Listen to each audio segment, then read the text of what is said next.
Baba, mbona unapenda kula vya watu? Kumbuka mimi ni mwanafunzi, siwezi kusoma nikiwa na njaa. Yaani wewe unatengeneza mazingira ya kuniferisha mimi masomo.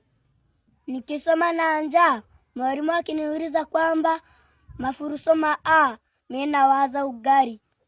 Baba, nisomeshe kwanza. Unafanya tunaishi kwa shida, mpaka shida anashangaa. Tafakari, kati yangu na wewe, nani anayerudisha maendeleo nyuma? Umetafuna mtaji, umemaliza. Fanya kazi tule vyetu.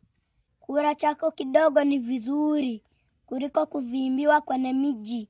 Baba cha mtu ni mavi. Sasa wewe unataka kwenda kula mavi sasa. Halafu umesema ukawatembelee ndugu, ule vitu vyao.